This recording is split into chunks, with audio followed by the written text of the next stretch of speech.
Hi అండి. నమస్తే. ఆరాధన 7వ భాగం. దాదాపు నెల రోజులు గడిచిపోయాయి.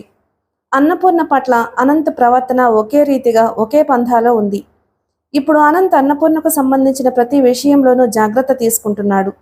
తను వెళ్లే ప్రతి చోటికి వెంట రమ్మని కోరతాడు. ఒక్క పార్టీలకు మినహాయించి అన్నపూర్ణ అతని వెంట ఎక్కడికి వెళ్ళడానికైనా సిద్ధపడుతుంది. పార్టీలంటే అన్నపూర్ణకి తగని భయం. అక్కడ 10 మంది ఉంటారు. వాళ్ళ మనస్తత్వాలు రకరకాలుగా ఉంటాయి. వాళ్ళందరితో మాట్లాడలేని తను వెలివేసినట్లుగా ఉంటుంది. అలా నలుగురిలో కూర్చున్నప్పుడు ఈ మాట్లాడలేని ఆసక్తత కొండంతగా మారి గుండెలను నొక్కివేస్తుంది. పైనుంచి అంతా విచిత్రంగా చూస్తున్నారు. ఈ అమ్మాయి అనంత్ రెండో భార్యట కదూ? మాట్లాడలేని మోగదటగా? ఎలా చేసుకున్నాడు? అసలంత త్వరగా మొదటి భార్యని ఎలా మర్చిపోగలిగాడు? మగవాళ్లే అంతలెద్దు. నయమే, మోగదనే సంకోచం లేకుండా వెంటేసుకుని 10 మందిలో తిప్పుతున్నాడు. ఇలా రకరకాలుగా మాటలు వినిపిస్తాయి. అనంత్ బలవంతం మీద 1-2 సార్లు విధిలేక అతని వెంట వెళ్లిన అన్నపూర్ణ ఇలాంటి వ్యాఖ్యానాలకి గురైంది. ఇవన్నీ అనంత్ చెవుల వరకు వెళ్ళవు. వెళ్ళినా అతడు లక్ష్యపెట్టడు. కాని అన్నపూర్ణ అతనిలా నిర్లక్ష్యంగా మసలలేకపోయింది. అలాంటి చోట్లకు వెళ్లి మనసును గాయపరుచుకునే కంటే అసలు వెళ్లకుండా మానేయడం ఉత్తమం కదూ? అది అనంత్కి అర్థం కాదు. అర్థమయ్యేలా చేసే శక్తి అన్నపూర్ణకి లేదు. తను చెప్పిన మాట లక్ష్యం లేదని, తనతో రావడం లేదని అతను కోపగించుకుంటాడు. అతను తన స్థితిని గురించి ఆలోచించడం లేదని అన్నపూర్ణ బాధపడుతుంది. ఇద్దరి మధ్య ఇలాంటి చిన్న చిన్న కయ్యాలు వచ్చిన అనంత ప్రవర్తనలో మార్పేమీ లేదు. దాన్ని బట్టి అతను తనను భార్యగా స్వీకరించాడనే నమ్మకం ఇప్పుడిప్పుడే కాస్త కలగసాగింది. ఆ నమ్మకంతోనే మళ్లీ నెల తప్పిందని తెలిసినప్పుడు అన్నపూర్ణ సిగ్గు విడిచి సంకోచం అదిమిపట్టి సంతానం మీద తనకెంత ఆపేక్ష ఉందో మొదటిసారిగా వివరంగా అనంత్కి ఉత్తరం రాసింది. అందులో తను ఇక్కడికి వచ్చినప్పటి నుంచి జరిగిన సంఘటనలను, తను పడిన వేదనని పొందుపరిచింది. కానీ అన్నపూర్ణ ఎంతో ఓపికగా, ఎంతో శ్రద్ధగా, ఎంతో ప్రయాసపడి రాసిన ఆ ఉత్తరం అనంత్ చేతికి ఇవ్వనే లేదు. ఈలోగా కొత్త పరిస్థితులు ముంచుకొచ్చాయి. అనంత్తో పాటు ఈ మధ్య పాండురంగారావు అనే మరో ఇంజనీర్ కలిశాడు. ఇద్దరూ స్నేహితులయ్యారు. కలిసి పనిచేయడం ప్రారంభించారు. ఇద్దరూ సమర్థులే. ఇద్దరూ సరళ హృదయులే. ఎదుటివారి మనసు ఆకళింపు చేసుకుని ప్రవర్తించగల నేర్పు ఇద్దరిలోనూ ఉంది. అందువల్ల చాలా తక్కువ వ్యవధిలోనే మంచి మిత్రులయ్యారు. వచ్చిన ప్రతి పని ఇద్దరూ సమానంగా భాగించుకుంటారు. కష్టం విభజించుకున్నట్లే లాభాలు కూడా పంచుకుంటున్నారు. 2 కుటుంబాలు చాలా సన్నిహితమయ్యాయి. పాండురంగారావు గారికి అక్క కూతురుంది. పేరు సరోజ. మేనగోడలంటే అతనికి చిన్నప్పటి నుంచి ప్రాణం. దగ్గరుంచుకుని చదువు సంధ్య చూస్తున్నాడు. సరోజ పియూసీ పాస్ అయి BAలో చేరింది. 20 సంవత్సరాలు పైబడిన 18 నిండి నిండనట్లుగా తెల్లని శరీరఛాయతో, పొంకంగా ఉన్న అవయవాలతో, సన్నగా నాజూకుగా అరవిచ్చిన గులాబీలా ఉంటుంది సరోజ. అందానికి తోడు అలంకారం మరింత ఆకర్షణ తెచ్చిపెడుతుంది. సరోజకి ఏ సమయానికి ఎప్పుడు ఏ రీతిగా డ్రెస్ చేసుకోవాలో బాగా తెలుసు. దానికి తోడు మంచి మాటకారి. ఆ పిల్ల సమక్షంలో సమయం ఇట్టే గడిచిపోతుంది. మాటలు, చూపులు ఎదుటివారిని గిలిగింతలు పెట్టేటట్టు చిలిపిగా ఉంటాయి. సరోజ మొట్టమొదట మేనత్తతో పాటు కలిసొచ్చింది. తర్వాత ఒక్కతే రావడం ప్రారంభించింది. అనతి కాలంలోనే ఆ అమ్మాయికి అనంత్ ఇంట్లో చనువు బాగా ఎక్కువైంది. అలా ఎక్కువ కావడానికి రాజేశ్వరమ్మ కారణమని అందరికీ తెలుసు. ఆ పిల్లంటే ఆవిడికి ఎక్కడలేని అభిమానం. చీటికి మాటికి ఏదో వంకతో రమ్మని కబురు చేస్తుంది. ఆ అమ్మాయి కోసం ప్రత్యేకంగా పలహారాలు తయారు చేయమని అన్నపూర్ణని ఆదేశిస్తుంది. ఒక్కోసారి అనంత్ ఉన్నప్పుడు ఇద్దరిని ఒకే చోట కూర్చోబెట్టి పలహారాలు తినిపిస్తుంది. పక్కపక్కగా కూర్చుని నవ్వుతూ తుళ్ళుతూ ఉన్న వాళ్లను తనివితీరా చూస్తుంటుంది. అనంత్ గదిలోకి కూడా ఎలాంటి అరమరికలు లేకుండా సరాసరి వెళ్ళిపోతుంది సరోజ. అతని గది ఎంత పొందికగా సర్ది ఉన్నా, ఇదేమిటి ఈ గది ఇలా ఉంది, మీకు సర్దుకోవడం రాదా అంటూ అక్కడి వస్తువులు ఇక్కడివి అక్కడా పెడుతుంది. ఏయ్, వాటిని అక్కడే ఉంచు, మా పూర్ణ చూస్తే ఊరుకోదు నవ్వుతూ అనేవాడు అనంత్. ఊరుకోక ఏం చేస్తుందేమిటి? ఒయ్యారంగా బొమ్మలా అతని వైపు తిరుగుతూ అడుగుతుంది. ఏం చేసినా చేస్తుంది. బహుశా చెవి కోసేస్తుందనుకుంటా. ఏం చేయదు, మీరున్నారుగా, నాకేం భయం? వాలు చూపులతో కళ్ళు తిప్పుతూ అంటుంది. అలా చూసినప్పుడు అనంత్కి ఒక్క అంగలో వెళ్ళి ఆ అమ్మాయి జడపుచ్చుకుని గుంజి దగ్గరకు లాక్కోవాలనిపిస్తుంది. కానీ అది క్షణికం మాత్రమే. అలాంటి ఊహ వచ్చినప్పుడల్లా పూర్ణ పూర్ణ అంటూ కొంప మునిగిపోయినట్లు ఏదో పనున్నట్టు గావు కేకలు పెడతాడు. అన్నపూర్ణ ఈ కేకలు విని చేస్తున్న పని వదిలి పరిగెత్తుకుంటూ వస్తుంది. అలా వస్తే ఆ సిగరెట్ పెట్టి ఇలా ఇవ్వు అనో, లేక ఆ రేడియో కాస్త పెట్టి వెళ్ళు అనో అంటాడు. అయ్యో రామా! ఈ మాత్రానికి ఆవిడగారిని అలా హడలగొడుతూ పిలవాలా? నన్నడిగితే నేను చెయ్యనా? సరోజ జడ ఊపుకుంటూ వెళ్ళి అనంత్ పూర్ణను చెయ్యమని కోరిన పనిని తను చేసేస్తుంది. అన్నపూర్ణ యువతలకు వచ్చేస్తుంది.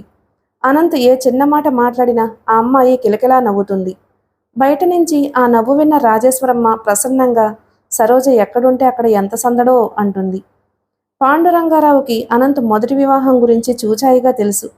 రెండో పెళ్ళి అయిందని, ఆ పిల్ల మోగదని, ఆమెతో అతనికి ఏమాత్రం సుఖం లేదని కూడా తెలుసు. అనంత్ సమర్థుడు. ఇప్పటికే బాగా సంపాదిస్తున్నాడు. ఇక ముందు కూడా అతనికి మంచి భవిష్యత్తుంది. అందులో తనకి ఆప్తమిత్రుడు లాంటివాడు. పాండురంగారావు అక్కడా ఇక్కడ అన్నపూర్ణ ఒప్పుకుంటే, ఆమె అంగీకారం తెలిపితే సరోజిని అనంతకిచ్చి పెళ్లి చేయడానికి తనకు ఎటువంటి అభ్యంతరం లేదు అన్న వార్త రాజేశ్వరమ్మ చెవుల వరకు వెళ్లేలా చేశాడు. ఈ వార్త విని మొదట్లో తెల్లబోయిందావిడ. తరువాత ఆవిడ మనసు మెత్తపడింది. రాను రాను ఆ ఆలోచన దృఢమై ఎలాగైనా సరోజిని అనంతకిచ్చి పెళ్లి చేయాలి అనే బలమైన కోరికగా రూపొందింది. కానీ ఈ కార్యం నెరవేరాలంటే అన్నపూర్ణ అంగీకారం కావాలి. ఆ అంగీకారాన్ని ఎటువైపు నుంచి ఎలా తిప్పుకోవాలో ఆవిడ నలువైపుల నుంచి ఆలోచించసాగింది. ఆ రోజు అప్పుడే సరోజ నలుగురు స్నేహితులను వెంటేసుకుని వచ్చి రాజేశ్వరమ్మకి, వీళ్ళు నా స్నేహితులు, మీరంటే నాకు ఎంత ఇష్టమో ఎప్పుడు వీళ్ళకి చెబుతూ ఉంటాను. మిమ్మల్ని చూపించమని వేధిస్తూ ఉంటే తీసుకొచ్చాను అంటూ పరిచయం చేసింది. రాజేశ్వరమ్మ ఆనందానికి అవధులు లేవు. అప్పటికప్పుడు వాళ్ళందరికీ పలహారాలు చేయించి పెట్టింది. గంటకు పైగా కూర్చున్నారు వాళ్ళంతా. వాళ్ళని వీధివాకిలి వరకు సాగనంపి తిరిగి లోపలికి వచ్చిన ఆవిడ సరాసరి వంటింట్లో ఉన్న అన్నపూర్ణ దగ్గరకు వచ్చింది. 2 రోజుల నుంచి పనికుర్రాడు రావడం లేదు. ఆ పనంతా అన్నపూర్ణ మీద పడింది. రాజేశ్వరమ్మ వచ్చేసరికి అన్నపూర్ణ వంటింట్లో సరోజ వాళ్ళు తిన్న ప్లేట్లు గ్లాసులు కడుగుతోంది. రాజేశ్వరమ్మ లోపలికొచ్చి పీటవాల్చుకుని కూర్చుంది. ఎంతైనా సరోజ చాలా మంచి పిల్ల కదే పూర్ణ అంది ఉపోద్ఘాతంగా. అన్నపూర్ణ వెంటనే అవునన్నట్లు తల ఊపింది. ఈ మధ్య ఈ ఇంటికి సరోజ రాకపోకలు ఎక్కువైన తరువాత అత్తగారి దృక్పథంలో వచ్చిన మార్పు అన్నపూర్ణ గమనించకపోలేదు. కాపురానికి వచ్చిన కొత్తలో తనతో వాళ్ళకి చాలా అవసరం ఉందనుకున్న రోజుల్లో ఆవిడ తన మీద ఎలాంటి వాత్సల్యాన్ని చూపించేదో ఇప్పుడు సరోజ మీద కూడా అలాంటిదే చూపిస్తుంది. అంతేకాదు, ఇప్పుడిప్పుడు అన్నపూర్ణ మీద ఏ కాస్త విసుగు కలిగినా ఆవిడ చిరాకు ప్రదర్శించడానికి వెనుదీయడం లేదు. ఒకరి మీద అభిమానం ఏర్పడితే అది ఇంకొకరి మీద తిరస్కారంగా రూపొందాలా? సరోజిని ఆదరించడం మొదలుపెట్టినంత మాత్రాన తన పట్ల నిరాదరణంగా ప్రవర్తించాల్సిన అవసరం ఏమొచ్చింది? ఏమిటోనే పూర్ణ, ఆ అమ్మాయి ఇంట్లో తిరుగుతుంటే ఈ ఇంటికే కళ్ళొచ్చినట్లుగా ఉంది.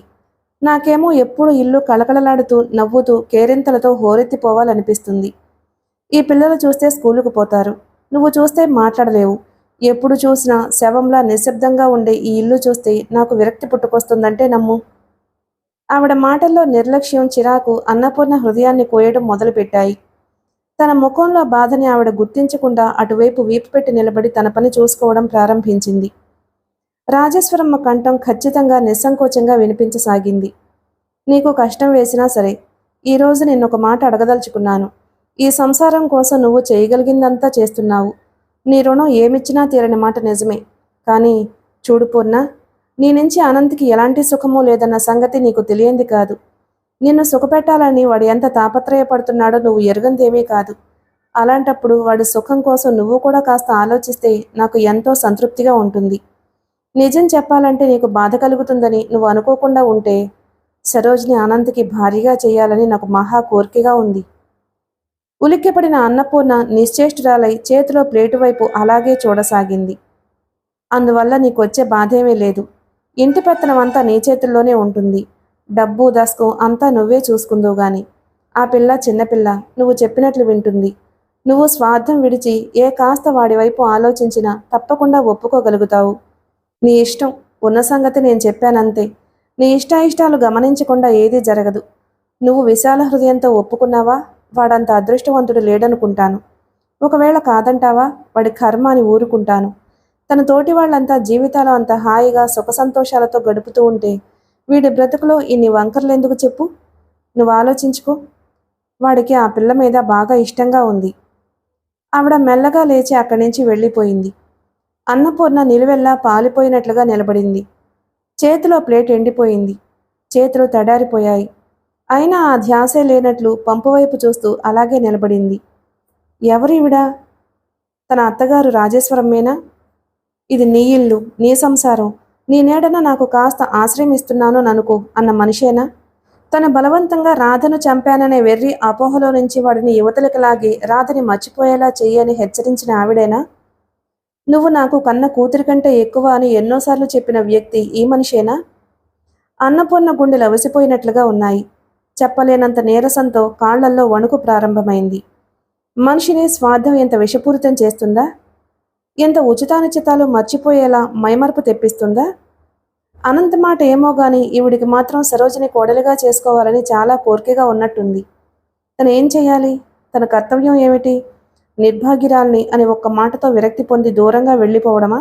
లేక లేక నిలబడి అదృష్టంతో అత్తగారితో పోరాడడమా? అన్నపూర్ణకి ఎటూ తోచటం లేదు. అనంతని అడిగేస్తే ఏం చెబుతాడు? అతను స్వయంగా చెప్పలేక తల్లి చేత చెప్పించాడేమో. సరోజ మీద వాడికి మనసుంది అని ఆవిడ స్పష్టంగానే చెబుతూ ఉందిగా. ఆ తల్లి కొడుకుల మధ్య రహస్యాలుండవు. ఒకళ్లకు తెలియకుండా మరొకరికి ఏదీ జరగదు. ఇది ఇది బహుశా అతనే చెప్పించుంటాడు. అన్నపూర్ణ మనసు చీకట్లో దారి తప్పిపోయిన చిన్నపిల్లల భయంగా, అయోమయంగా, కంగారుగా అయిపోయింది. అన్నపూర్ణకి ఆ రోజు పోస్ట్లో పినతండ్రి దగ్గర నుంచి ఉత్తరం వచ్చింది. అందులో ఆయన, మీ పిన్నికి ఒంట్లో బాగోలేదు, 4 రోజుల నుంచి మూసిన కన్ను తెరవకుండా ఉంది, డాక్టర్ టైఫాయిడ్ అంటున్నాడు, మంచంలోంచి లేవని నాకు ఇంట్లో ఈ చిన్నపిల్లలతో చాలా అవస్థగా ఉంది, నీ అత్తగారు భర్త అనుమతిస్తే అక్కడ నీకు ఎలాంటి ఇబ్బంది లేకపోతే ఒక వారం రోజులు వచ్చి వెళితే చాలా సంతోషిస్తాను అని రాశాడు. పినతండ్రి రాసిన ప్రతి ఉత్తరంలాగానే అన్నపూర్ణ దీన్ని కూడా 1కి 2 సార్లు చదువుకుంది.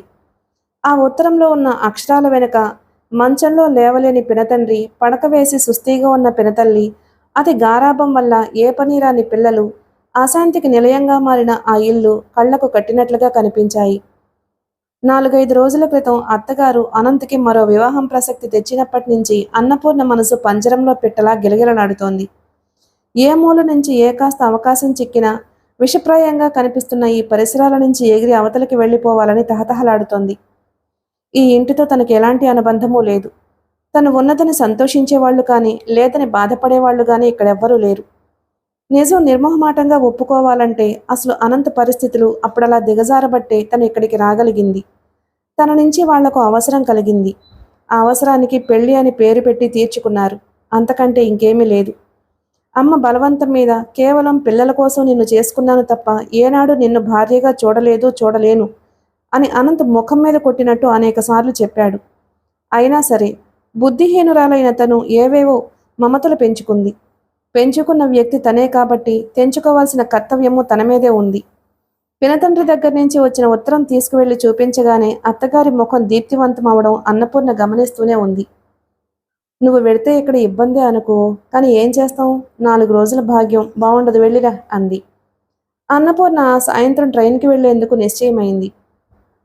రాజేశ్వరమ్మ స్వయంగా కోడలి పెట్టెను ఖరీదుగల చీరలతో నగలతో నింపింది. అన్నపూర్ణ వద్దని వారించినా ఆవిడ వినలేదు. అన్నపూర్ణ దగ్గర అవన్నీ చూసి అక్కడి వాళ్లంతా ఆ అమ్మాయి సుఖంగా సంతోషంగా ఉందని అనుకోవాలని ఆవిడ ఉద్దేశం. సాయంత్రం ఇంటికి రాగానే అనంత్ అన్నపూర్ణ ప్రయాణ ఏర్పాట్లను చూశాడు. ఊరు నుంచి వచ్చిన ఉత్తరం తల్లి ఇవ్వగా చూశాడు. అన్నపూర్ణ వెళతానని బయలుదేరినందుకు అతనేమీ అనుకోలేదు. కానీ ముందుగా వచ్చే వరకు ఆగి తనతో సంప్రదించి తన అనుమతి తీసుకోలేదని ఆగ్రహం వచ్చింది. ప్రయాణమై వెళ్లేటప్పుడు తనతో చెప్పడానికి వచ్చిన అన్నపూర్ణతో తనకు కష్టం కలిగించిన విషయం చెప్పి ఇంకెప్పుడూ చెయ్యొద్దని మందలించి త్వరగా తిరిగొచ్చేయి, నాకిక్కడ ఎలాగో ఉంటుంది అని హెచ్చరించాలని ఎదురు చూడసాగాడు. అన్నపూర్ణ బయలుదేరే సమయం దగ్గరకొచ్చింది. అనంత్ గదిలో కూర్చునున్నాడు. అన్నపూర్ణ కోసం వేచి చూస్తున్న అతనికి నీటుగా టాయిలెట్ అయ్యి చేత్తో 2 టికెట్లు పట్టుకుని, మీరు లేవాలి, రవీంద్ర భారతిలో మంచి డాన్స్ ఉంది, టికెట్లు తెచ్చాను అంటూ సుడిగాలిలా దూసుకొచ్చిన సరోజ కళ్ళెదురుగా నిలబడింది. నేనిప్పుడు రాలేను సరోజ, తలనొప్పిగా ఉంది విసుగ్గా అన్నాడతను. అదేమిట్రా అలా అంటావు? పాపం నీకోసం ఎంతో కష్టపడి టికెట్లు తెచ్చిందట అంది రాజేశ్వరమ్మ. అనంత్ మాట్లాడలేదు. కొడుకు మనసులో ఉద్దేశం ఇట్టే కనిపెట్టేసిందానిలా ఆవిడ అన్నపూర్ణతో స్టేషన్కి నేను వెడుతున్నానులే అంది. సరోజ మరీ మరీ బలవంతం చేయడంతో అనంత్ తప్పనిసరిగా లేచి బట్టలు మార్చుకుని తలదువ్వుకున్నాడు. అతను సరోజతో బయటకు వచ్చేసరికి ముందు గదిలో పెట్టే బెడ్డింగ్ పెట్టున్నాయి. అన్నపూర్ణ బాబునెత్తుకుని ఆడిస్తుంది. నౌకరు టాక్సీ కోసం వెళ్ళాడని చెప్పింది రాజేశ్వరమ్మ. అనంత్ గదిలో అడుగుపెట్టగానే క్షణంసేపు భార్యాభర్తలు ఇద్దరి కళ్ళు కలుసుకున్నాయి. అన్నపూర్ణ తనే చూపులు తిప్పేసుకుంది. అనంత్ దగ్గరగా వచ్చాడు. డబ్బేమైనా కావాలా అని అడిగాడు. అవసరం లేదన్నట్లు తల ఊపింది. ప్రతిదానికి వద్దు అనడం తప్ప నీకేమీ తెలీదు. ఇవిగో తాళం చెవులు. డబ్బు కావాలంటే బీరువాలో ఉంది, తీసుకువెళ్ళు అనేసి తాళం చెవులు అన్నపూర్ణ మీద పడేసి వెళ్ళిపోయాడు. సరోజ ఎవరిదో కారడిగి తీసుకొచ్చింది. చకచకా నడుస్తూ వెళ్ళిపోతున్న వాళ్ళిద్దరిని అన్నపూర్ణ తదేకంగా చూసింది. తమాషా. అన్నపూర్ణ గుండెల్లో ఎలాంటి సంచలనమూ లేదు. అనంత్ తన మీద గిరాటి వేసి వెళ్లిన తాళం చెవులను అన్నపూర్ణ భద్రంగా తీసుకువెళ్లి అతని గదిలో డ్రాయర్లో ఉంచింది. క్షణంసేపు వాటితో పాటు నేను దురదృష్టవంతురాల్ని అని ఒక ఉత్తరం రాసిపెట్టాలి అనిపించింది. కాగితం కలం తీసుకుని రాసింది కూడా.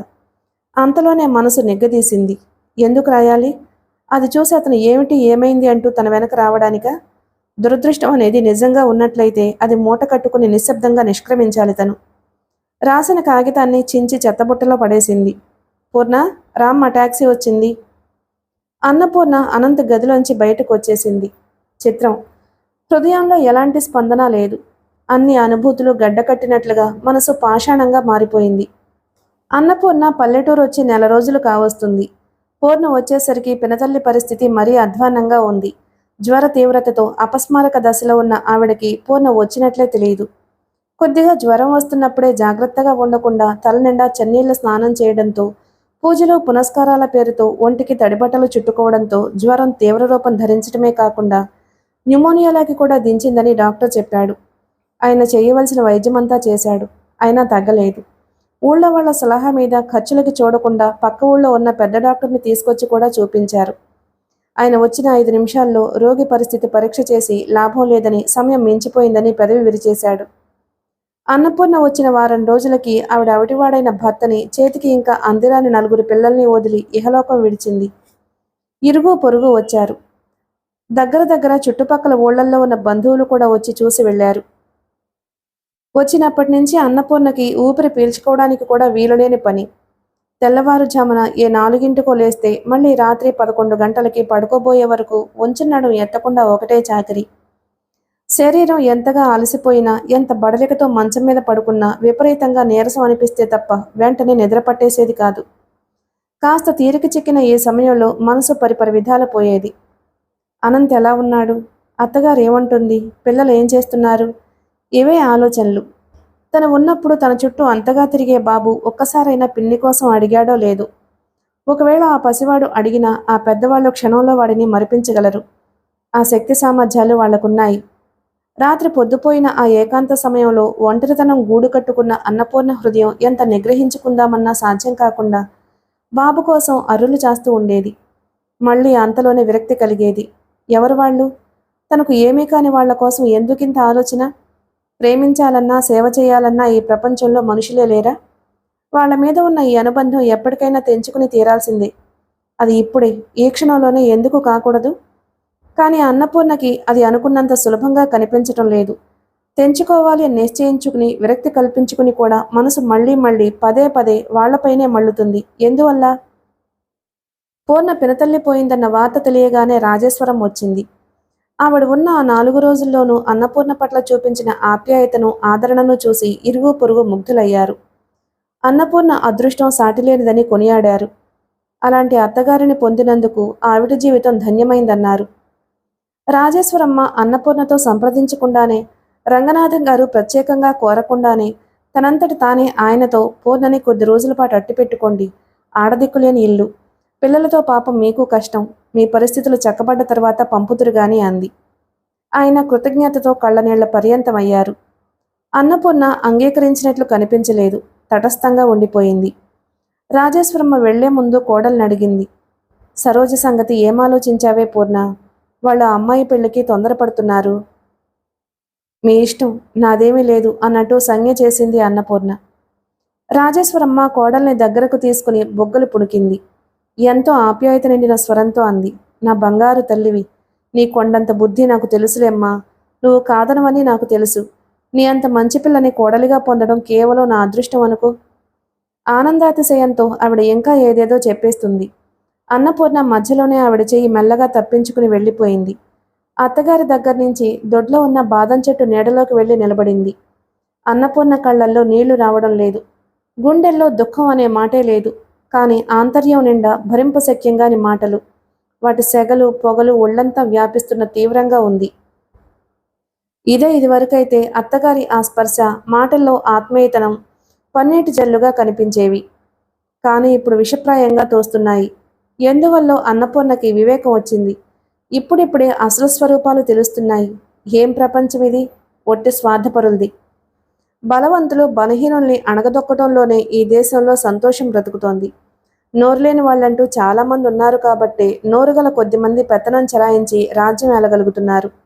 ఎదిరించడానికి గాని వ్యతిరేకించడానికి గాని ఎలాంటి శక్తి లేని పిరికివాళ్ల ఆశల సమాధుల మీదనే శక్తిమంతుల ఆనంద సౌధాలు నిర్మించబడుతున్నాయి. బలం ఉంటేనే బ్రతుకు. శక్తి సామర్థ్యం గల నేర్పరులకి క్రీడాస్థలమైపోయిన ఈ ప్రపంచంలో తనలాంటి అల్పులకి అవిటివారికి స్థానం ఎక్కడా? వాళ్ల చేతుల్లో కీలుబొమ్మలుగానో బానిసలుగానో అవడం మినహాయించి. రాజేశ్వరమ్మ వెళ్ళిపోయే రోజు కావచ్చింది. వెళ్లే ముందు ఆవిడ కోడలి చేత భర్త ద్వితీయ వివాహానికి తను మనస్ఫూర్తిగా సమ్మతిస్తున్నట్లు కాగితం మీద సంతకం పెట్టించుకోవడం మర్చిపోలేదు. అన్నపూర్ణ సంతకం చేసింది. ఎంత నిగ్రహించుకుందామన్నా చెయ్యి వణకడం మానలేదు.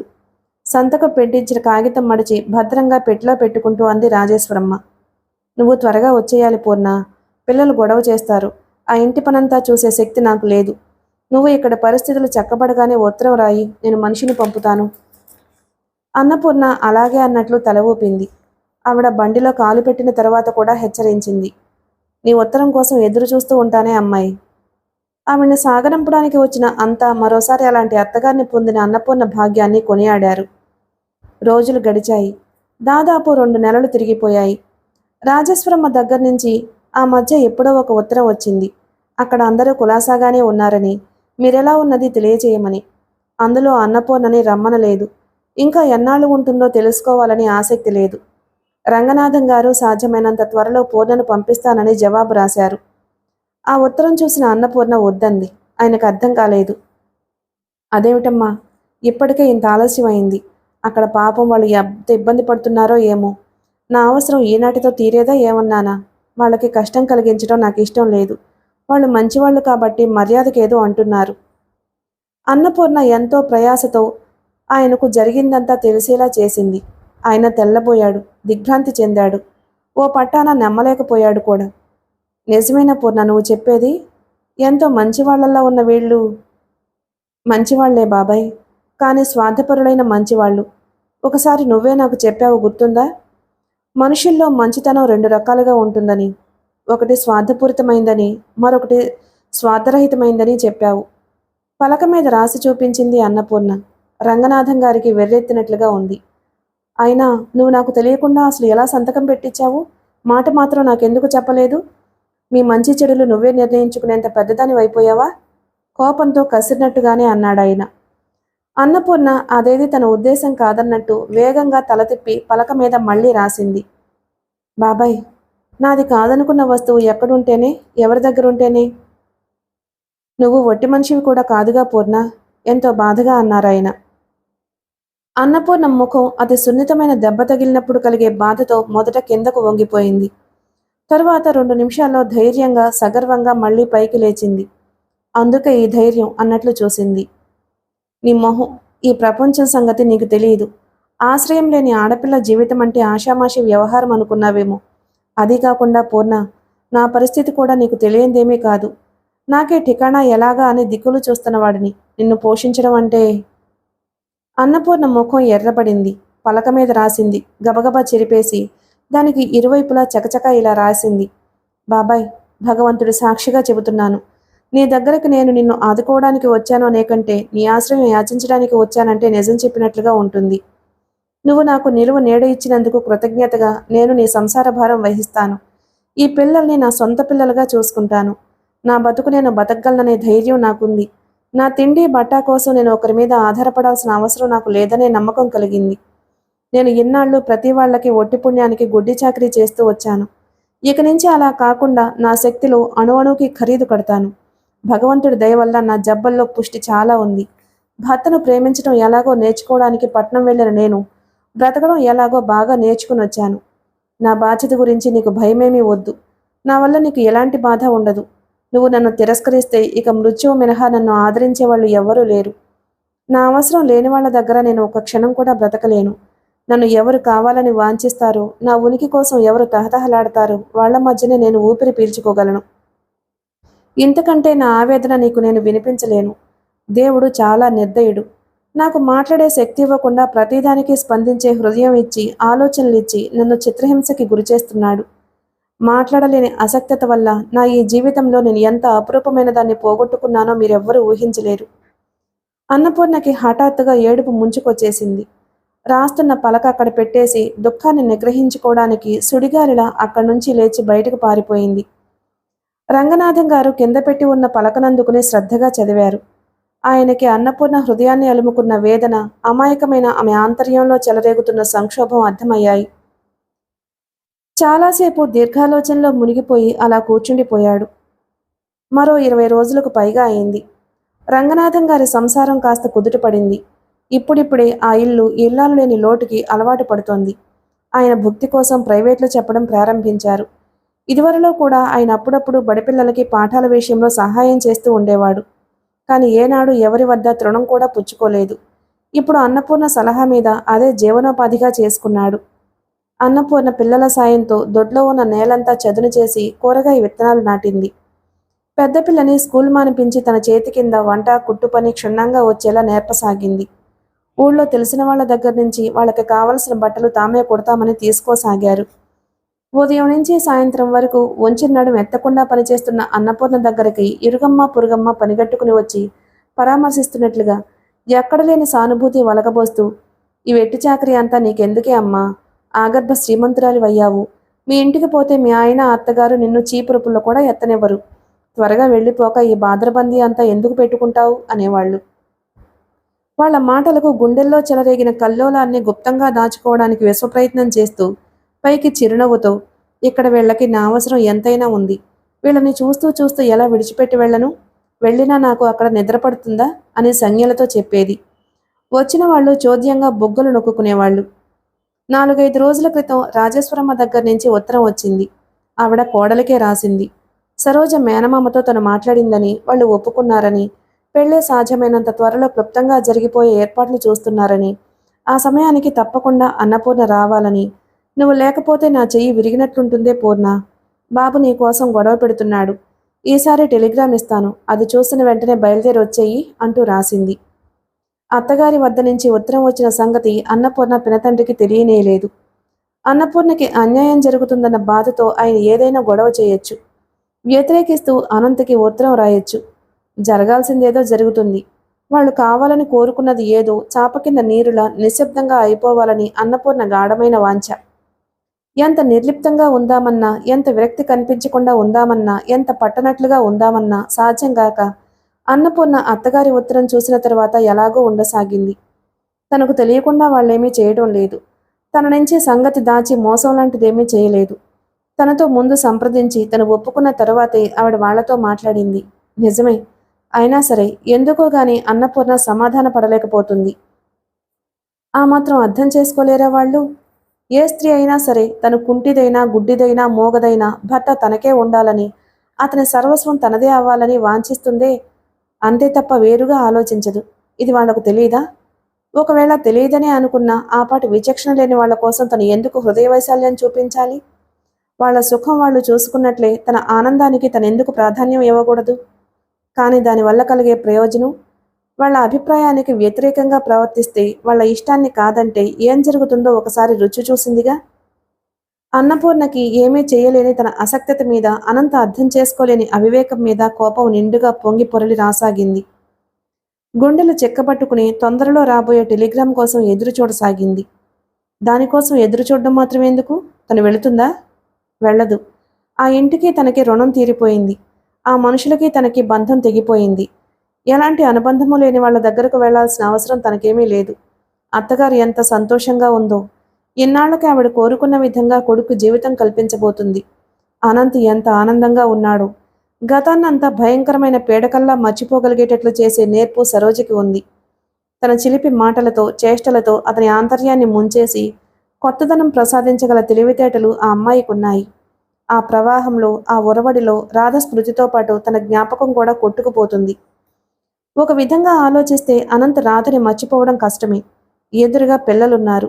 కనీసం ఎప్పుడైనా వాళ్ళ మూలంగా అయినా రాధ జ్ఞప్తికొస్తుంది. తను తను ఎలాంటి అనుభూతి ఇవ్వలేదు. ఏ విధమైన ఆనందం పంచలేదు. అలాంటప్పుడు తను ఎందుకు గుర్తుంటుంది? అన్నపూర్ణ కళ్ళ ముందు ఒకే ఒక దృశ్యం పదే పదే కదులుతుంది. అది ఆ రోజు తను ఊరికి బయలుదేరి వచ్చే వేళ ఆ అమ్మాయి అతను చెట్టాపట్టాలేసుకున్నంత చనువుగా దగ్గర దగ్గరగా ఆనుకుని నడుస్తూ తన ముందే చకచకా మెట్లు దిగి వెళ్లి కారులో కూర్చోవడం. వెనక ఒంటరిగా దిగులుగా నిలబడిపోయింది తను.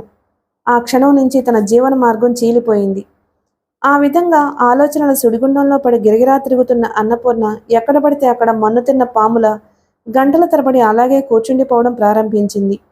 ఎన్నడూ లేనిది ఈ మధ్య శరీరాన్ని ఎక్కడా లేని అలసట ఆవహిస్తోంది. ఎవరి ఒళ్ళో అయినా ఒక క్షణం కళ్ళు మూసుకుని పడుకుంటే బావుండుననిపిస్తుంది. కానీ అలాంటి విశ్రాంతి ఇచ్చేందుకు ఎవరున్నారు? ఒక మృత్యువు తప్ప. చుట్టుపక్కల అమ్మలక్కలు అడిగే కుశల ప్రశ్నల నుంచి, వాళ్ళు తీసే ఆరాల నుంచి తప్పించుకోవడానికి అన్నపూర్ణ సాధ్యమైనంత వరకు ఇంట్లోనే గడపసాగింది. అప్పుడే అందరికీ అనుమానాలు మొదలయ్యాయి. అన్నపూర్ణ వెళ్లకుండా ఎక్కడ ఎందుకుంటుంది? అది తెలుసుకోవాలన్న ఆరాటం అధికమైంది.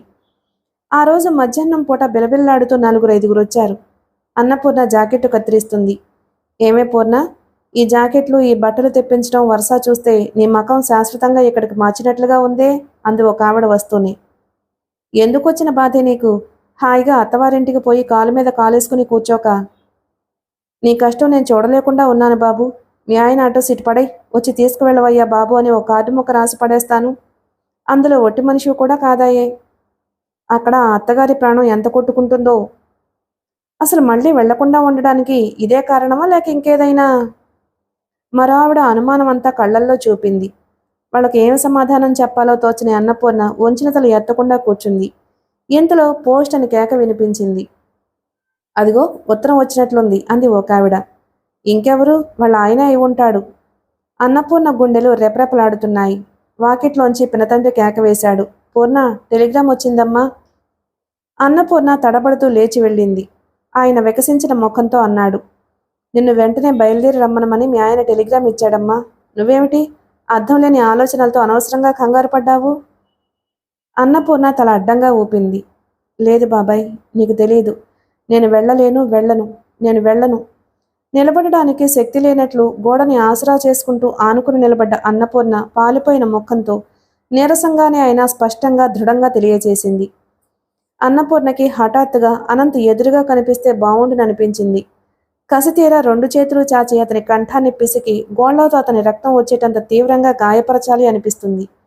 ఏం చేశాడతను? అసలు ఏ మారుమూలను అమాయకంగా జడపదార్థంలా పడిన తన జీవితంలోకి ఎందుకు రావాలి? అణువణువున నర నరంలోనూ తనలో జీవాన్ని నింపి ఉత్సాహాన్ని పోసి ఎందుకు రెచ్చగొట్టాలి? తీరా చివరికి ఏం చేశాడు? పాతగుడ్డ పీలికను, పనికిరాని కాగితాన్నో గిరాటి వేసినట్లు దూరంగా విసిరేశాడు. ఇది అతనికి మంచిదేనా? ఎప్పటికీ కాదు, కానే కాదు.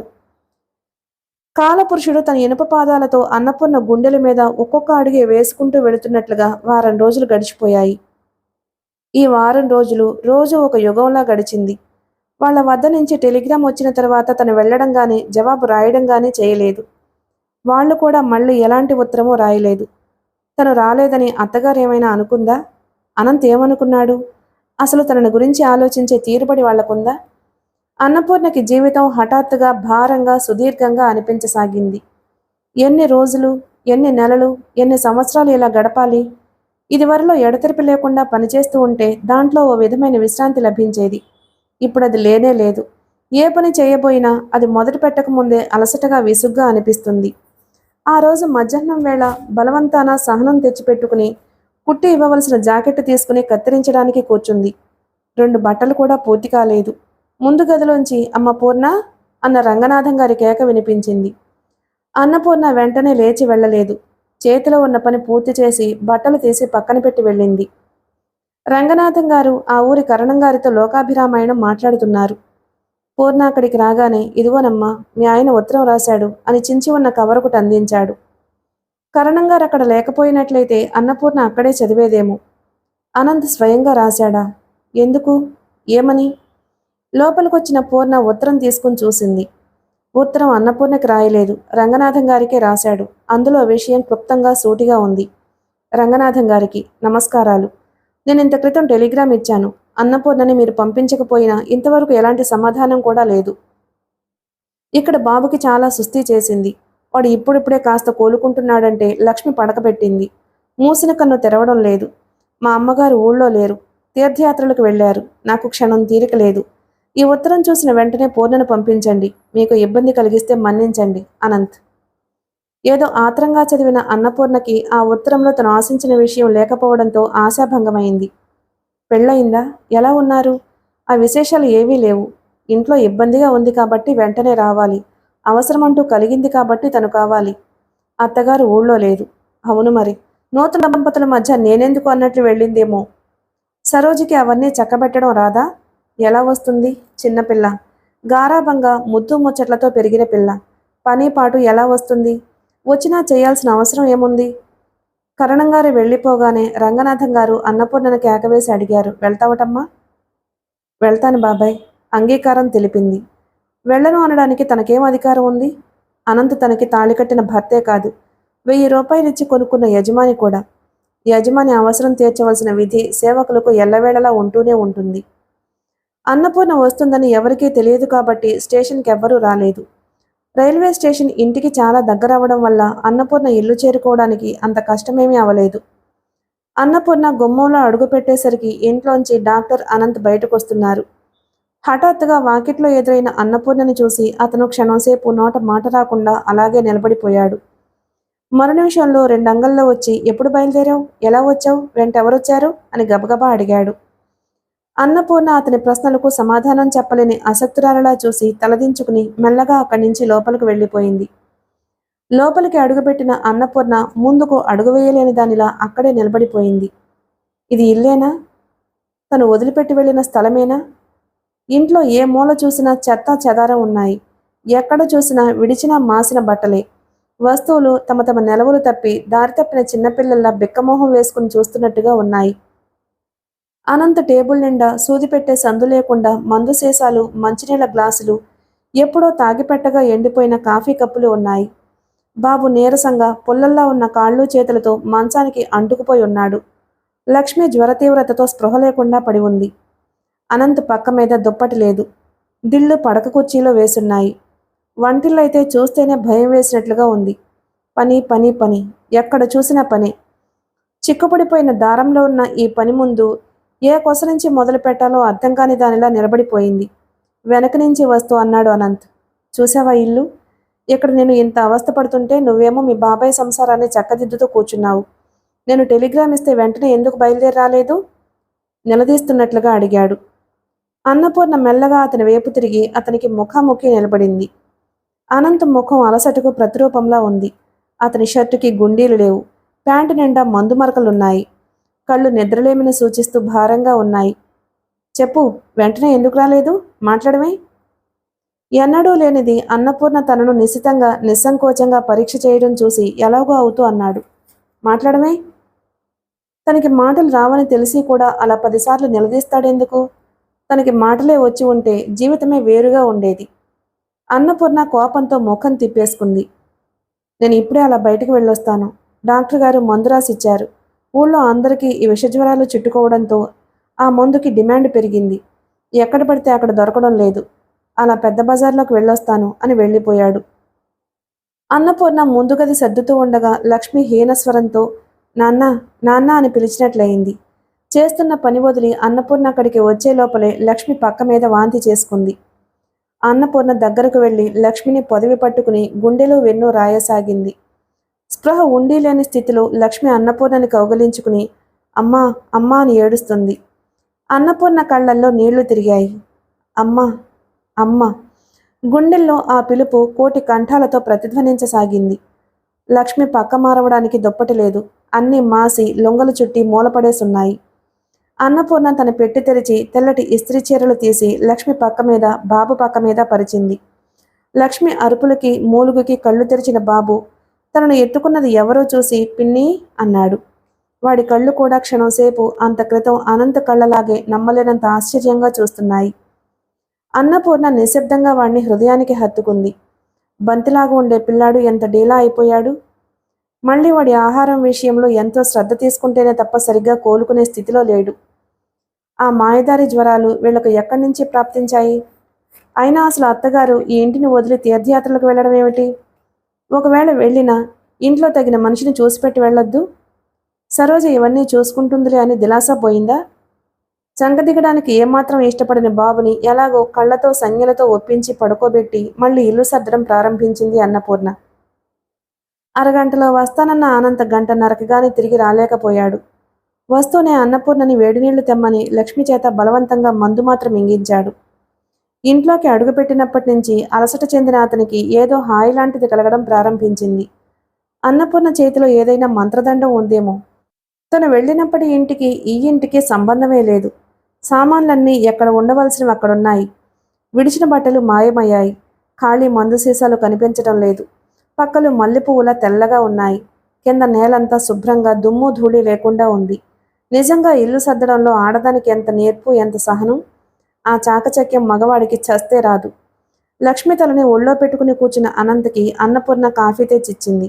వేడివేడిగా పొగలు కక్కుతున్న ఆ కాఫీ తాగేసరికి అతనికి నిజంగా పోతున్న ప్రాణం నిలబడినట్లే అయింది. కప్పు తిరిగిచ్చేస్తూ, నువ్వు వెళ్ళిన తర్వాత ఇంత మంచి కాఫీ నేను మళ్ళీ ఇంతవరకు తాగలేదంటే నమ్ముతావా నువ్వు? అన్నాడు. ఆ సమయంలో అతని వైపు చూసిన అన్నపూర్ణకి ఆ కళ్లల్లో, ఆ ప్రశంసలో నిజాయితీ ఉన్నట్లే కనిపించింది. బాబుకి ఆ రోజు పచ్చం తినిపించారు. భోజనం చేసేటప్పుడు అనంత్ తనంతట తానే చెప్పాడు, పనికుర్రాడికి కూడా ఇదే జ్వరమట. ఊళ్ళో చాలామంది ఈ జ్వరంతో బాధపడుతున్నారు. డాక్టర్లకి తీరిక లేదు. హాస్పిటల్లో ఖాళీ లేదు. ఎక్కడ చూసినా ఇదే. దీని గురించిన కబుర్లే. మహమ్మారి లాంటి ఈ రోగం వెంటనే మనిషి ప్రాణం తీయదు. నెమ్మదిగా, నిదానంగా రోగిని, బంధువుల్ని ఎంత చిత్రహింస పెట్టాలో అంతా పెడుతుంది. బాబు దక్కడనే అనుకున్నారట. కానీ భగవంతుడి దయ వల్ల ఎలాంటి ప్రమాదమూ జరగలేదు. మాట్లాడడానికి కరువాచిపోయిన మనిషిలా మాట్లాడుతున్న అనంత్కి అన్ని శ్రద్ధగా వడ్డిస్తూ అన్నీ వింది అన్నపూర్ణ. సాయంత్రం అయ్యేసరికి లక్ష్మి దేహంలో తాపం అధికమైంది. సంధి లక్షణాలు ఎక్కువయ్యాయి. తరువాత అది కూడా తగ్గి రాత్రి 9 గంటలయ్యేసరికి ఒళ్లంతా చల్లబడడం ప్రారంభించింది. అనంత్ ఆదుర్దాతో డాక్టర్కి ఫోన్ చేశాడు. ఆయన వచ్చి లక్ష్మిని పరీక్ష చేసి 2 ఇంజెక్షన్లు ఇచ్చాడు. ఆయన నాడి పరీక్ష చేస్తుండగా ఇంటి దగ్గర నుంచి ఫోన్ వచ్చింది. ఇంకెవరో చావు బతుకుల్లో ఉన్నారట. అర్జెంటుగా రమ్మని గొడవ చేస్తున్నారట. డాక్టర్ లేచి బ్యాగు సర్దుకుంటూ చెప్పేశాడు, ఇవి ఆఖరి ఇంజెక్షన్లు. వాటితో వేడి వస్తే వచ్చినట్లు, లేకపోతే లేదు. 1:30 వరకు మీరు చూడొచ్చు. వేడి చేస్తే నాకు ఫోన్ చేయండి. లేకపోతే అవసరం లేదు. ఇక నా మందులు పనిచేయనట్లే. ఆయన సాగనంపడానికి వాకిటి వరకు అనంత్తో పాటు అన్నపూర్ణ కూడా వచ్చింది. డాక్టర్ గారు వెళ్ళిపోయారు. అనంత్ వెంటనే ఇంట్లోకి రాలేదు. అన్నపూర్ణ అతని నీడలా అక్కడే నిలబడింది. 4-5 నిమిషాల తరువాత మెల్లగా ఇంటివైపు తిరిగాడు అనంత్. దృష్టి అన్నపూర్ణ మీద నిశ్చలంగా నిలిచింది. దుఃఖం గూడుకట్టుకున్న కంఠంతో అన్నాడు, చూశావా పూర్ణ, అన్యాయంగా, అక్రమంగా ఆ అమాయకులని, నిస్సహాయులని బాధ పెడితే భగవంతుడు ఎలా శిక్షిస్తాడో. ఆ రోజు నా స్వార్థం చూసుకుని నువ్వు ఏమనుకుంటావో అనే ఆలోచన లేకుండా నీ గర్భంలో పెరిగిన శిశువుని హత్య చేయడానికి సిద్ధమయ్యాను. నాకెదురు చెప్పలేని నీ మోగవేదన శాపంగా మారి ఇప్పుడు నన్ను శిక్షిస్తోంది. బాబుకి బాగా సీరియస్ అయినప్పుడే అనుకున్నాను. నా కళ్ళెదుట మాటిమాటికి నువ్వే నిలిచావు. కానీ ఆ గండం గడిచింది. బాబుకు ఏ ప్రమాదమూ జరగలేదు. దేవుడు నన్ను క్షమించాడేమో అనుకున్నాను. కానీ ఇప్పుడు అనిపిస్తుంది, లక్ష్మి నాకెంత ప్రాణమో ఆ భగవంతుడికి కూడా తెలుసు. లక్ష్మికి ఏమైనా అయితే నాకు విధించిన శిక్ష పరిపూర్ణం చెందుతుంది. వెర్రిదానిలా చూస్తున్న అన్నపూర్ణ చటుకున చేయి చాచి అతడి నోటి నుంచి మరో మాట రాకుండా గట్టిగా మూసేసింది. అతడి ముఖంలో ఆవేదన, ఆ మాటలు చెబుతుంటే అతని కంఠంలో వణుకు చూడగానే అన్నపూర్ణ గుండెలు ఎలాగో అవుతున్నాయి. అతన్ని దగ్గరకు లాక్కుని, భగవంతుడి సాక్షిగా చెబుతున్నాను, నాకు అప్పుడప్పుడు మీ మీద కోపం వచ్చిన మాట నిజమే, కానీ పిల్లల మీద ద్వేషం ఎప్పుడూ లేదు. నేను కలలో కూడా వాళ్ళని గురించి చెడుగా అనుకోలేదు. నన్ను నమ్మండి మీరు అని ఏవేవో చెప్పాలనిపించింది. అలా చెబితే అతనికి కాస్త ఊరట కలుగుతుంది అని తెలుసు. కానీ అలా చెప్పగలిగే శక్తి తనకేది? గోడనున్న గడియారం టిక్ టిక్ మంటూ కాలాన్ని సగర్వంగా కొలుస్తోంది. అర్ధరాత్రి వేళ ఎంతో నిశ్శబ్దంగా ఉన్న ఆ సమయంలో లక్ష్మి మంచం మీద తలవైపు అన్నపూర్ణ, కాళ్లవైపు అనంత్ కూర్చుని మృత్యుదేవత కనికరం కోసం ఎదురు చూస్తున్నారు. అనంత్ అరచేతుల్లో నుదురానించుకుని చాలాసేపటి నుంచి చలనం లేకుండా అలాగే కూర్చుని ఉన్నాడు. అతని ఆంతర్యంలో ఎంతో సంక్షోభంగా ఉంది. లక్ష్మి పుట్టినప్పటి విషయాలు, రాధ స్మృతులు ఎన్నెన్నో జ్ఞాపకం వస్తున్నాయి. అన్నపూర్ణ మాటిమాటికి చెయ్యి వేసి లక్ష్మి నుదురు, కంఠం, బొడ్డు దగ్గర వేడి కోసం చూస్తుంది. చాలాసేపైన తరువాత అన్నపూర్ణ హఠాత్తుగా వంగి అనంత్ భుజం మీద గట్టిగా తట్టింది. అనంత్ తలెత్తి చూశాడు. అన్నపూర్ణ చెయ్యి పట్టుకుని లక్ష్మి బొడ్డు దగ్గర చూపించింది. అనంత్ క్షణంసేపు అలా చూశాడు. నిజమే, వెచ్చదనం కనిపిస్తుంది. నున్నని లక్ష్మి అరచేతిని ఒత్తి చూశాడు. కొద్ది కొద్దిగా వెచ్చదనం తగులుతుంది. అయినా నమ్మలేనట్లు, నాకు తెలియటం లేదు, నువ్వు చూడు అన్నాడు. అన్నపూర్ణ చూసింది. వెంటనే ఫోన్ వైపు చూసి డాక్టర్కి ఫోన్ చేయమని సూచించింది. అనంత్ వెళ్ళాడు. మరో అరగంటలో మళ్ళీ డాక్టర్ గారు వచ్చారు. లక్ష్మిని పరీక్ష చేసి మళ్ళీ ఇంకో ఇంజెక్షన్ ఇచ్చాడు. లక్ష్మి మగతగానే ఉంది. అయినా పర్వాలేదు, ఇక భయం లేదని తను పొద్దుటే వచ్చి మళ్ళీ చూస్తానని చెప్పి వెళ్ళాడు. లైట్లు తీసి వీధి తలుపు వేసొచ్చింది అన్నపూర్ణ. ముందు గదిలో లైటు తీయబోతున్నదల్లా అలాగే ఆగిపోయింది. గదిలో పొడుగ్గా ఉన్న సోఫాలో అనంత్ తలని కణతల దగ్గర వేళ్లతో పట్టుకుని ఉన్నాడు. అన్నపూర్ణని చూడగానే లైటు తీసేయి అన్నాడు. అన్నపూర్ణ లైటు తీసేసింది. అతనికి అలసటగా ఉందేమో, నిద్రొస్తుందేమో. అన్నపూర్ణ నిశ్శబ్దంగా అక్కడి నుంచి వెళ్ళిపోయింది. పూర్ణ వెనక నుంచి పిలిచాడు. ఆగిపోయింది. ఇలారా, కొంచెంసేపు నా దగ్గర కూర్చో, ఒక 5 నిమిషాలు చాలు. అతని కంఠంలో ద్యోతకమవుతున్న పసిదనం, అలసట అన్నపూర్ణ మారు మాట్లాడకుండా అతని దగ్గరకు వెళ్ళి నిలబడేలా చేశాయి. గదిలో లైటు తీసేసిన వీధి లైటు కాంతి తెరిచిన కిటికీ గుండా వచ్చి కొద్దిగా పడుతుంది. అన్నపూర్ణ దగ్గరకు రాగానే చెయ్యి పట్టుకుంటూ అన్నాడు. నువ్వు వచ్చినప్పటి నుంచి ఊపిరి పీల్చుకునేందుకైనా అవకాశం లేనట్టు పనిచేయటం చూస్తూనే ఉన్నాను. నా స్వార్థానికి మన్నిస్తావా? తల నొప్పిగా ఉంది. అన్నపూర్ణ దగ్గరగా వచ్చింది. అనంత్ జరిగి అన్నపూర్ణ కూర్చునేందుకు జాగా కల్పించాడు. కూర్చున్న అన్నపూర్ణ అతని తల మీద చెయ్యి వేసింది. అనంత్ హఠాత్తుగా తలెత్తి అన్నపూర్ణ ఒళ్ళో పెట్టుకున్నాడు. కొద్దిసేపు అన్నపూర్ణ మాట్లాడలేదు. అతనేమీ చెప్పలేదు. కానీ ఆమె నుంచి అతనికి ఆ స్పర్శ రూపంలో ఏదో శక్తి, ధైర్యం లభించినట్లయింది. ఇద్దరికీ ఒకే రకమైన భావం కలిగింది. మనిషి జీవితానికి ఒక తోడు చాలా అవసరం అన్న నగ్న సత్యం ఆ సమయంలో ఇద్దరికీ అనుభవమైంది. అన్నపూర్ణ మెల్లగా, సున్నితంగా అతడి నుదురు ఒత్తసాగింది. అనంత్ నిట్టూర్పు విడుస్తూ, నువ్వు వెళ్ళిన తర్వాత ఎన్నిసార్లు ఇలా తలనొప్పి వచ్చిందో. వచ్చినప్పుడల్లా చల్లటి నీ చేతి స్పర్శ కోసం నేను ఎంత విలవిల్లాడానో నీకు తెలుసా? తెలిసుండదు, కనీసం ఊహించి కూడా ఉండవు అన్నాడు. అన్నపూర్ణ సమాధానం చెప్పలేదు. అతనికి తను గుర్తుకొచ్చిందన్న విషయం మాత్రం అలసిన ఆమె హృదయానికి పన్నీటి జల్లు కురిపించినట్లయింది. పూర్ణ, అమ్మ ఈ మధ్య ఏం చేసిందో తెలుసా? నా మీద వల్లమాలిన అభిమానమో లేక వార్ధక్యం వల్ల వచ్చిన ఛాదస్తమో తెలియదు గాని నాకు మళ్ళీ పెళ్లి చేస్తానంటూ కూర్చుంది. అన్నపూర్ణ గుండె ఆగినట్లయింది. అనంత స్వరం భారంగా, విసుగ్గా వినిపించింది. అమ్మతో ఘర్షణ పడి చాలా రోజులైంది. ఇన్నాళ్లకు ఈ విషయంలో మా ఇద్దరికి భేదాభిప్రాయం వచ్చింది. నేను నా ఇష్టాన్ని స్పష్టంగా వ్యక్తం చేశాను. నువ్వు మోగదానివంది. నాకెప్పుడూ అలా అనిపించలేదు. నా అభిప్రాయాలు ఆ అమ్మాయి కళ్ళతో చదవగలిగినట్లే నేను తన ముఖం చూసి అన్నీ గ్రహించగలుగుతున్నాను. ఆ అమ్మాయితో నువ్వేం సుఖపడుతున్నావు అంది. సుఖానికి అసలు నిర్వచనం ఏమిటో చెప్పమని ఎదురు ప్రశ్న వేశాను. అన్నపూర్ణ అతని తలపట్టడం మర్చిపోయిన దానిలా అలాగే కూర్చుని వింటుంది. అనంత్ చెప్పడం ప్రారంభించాడు. నాకు కావాల్సింది నా వయసుని, కోర్కెలను రెచ్చగొట్టే వ్యక్తి కాదని, నా సంసారాన్ని, నా ఇంటిని సుఖశాంతులతో తీర్చిదిద్దగల సహనం, నేర్పు ఉన్న ఇల్లాలని, ఆ వ్యక్తి అన్నపూర్ణే అని అమ్మతో వాదించి ఒప్పించేసరికి నా తాతలు దిగొచ్చారు. అనవసరంగా నన్ను అడగకుండా, నా ఇష్టం ఏమిటో తెలుసుకోకుండా ఆ పాండురంగారావుకి ఆశలు కల్పించి మాటిచ్చిందట. ముహూర్తం పెట్టించేస్తున్నానంది. ఒక భార్య ఉండగా మరో పెళ్లి కుదరదన్నాను. అప్పుడేం చేసిందో తెలుసా? నువ్వు అనుమతి రాసిచ్చిన కాగితం తీసి చూపించింది. నిర్విణ్ణుండయ్యాను. చెప్పు పూర్ణ, ఈ సంతకం నువ్వు నిజంగా మనస్ఫూర్తిగానే పెట్టావా? నీ అంతటి నువ్వు నన్ను మరో వ్యక్తికి అప్పగించగలననే అనుకున్నావా? అంత విరక్తి నీకెందుకు కలిగింది? చెప్పు, నిజం చెప్పు. నేను నిన్ను బాధ పెట్టాననేగా? అన్నపూర్ణ సమాధానం చెప్పలేదు. బొమ్మలా అలాగే కూర్చుంది. ఈ పెళ్లికి నువ్వు ఒప్పుకున్నా నేను ఒప్పుకోనని ఖచ్చితంగా చెప్పేసరికి అమ్మకి నా మీద బాగా కోపం వచ్చింది.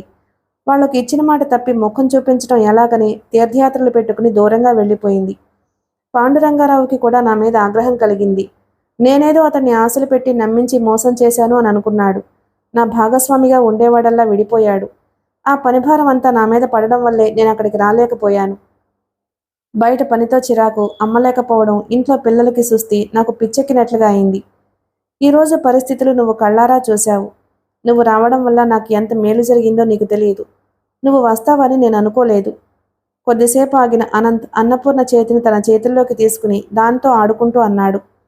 పూర్ణ, హృదయం విప్పి నీకు చెప్పనా?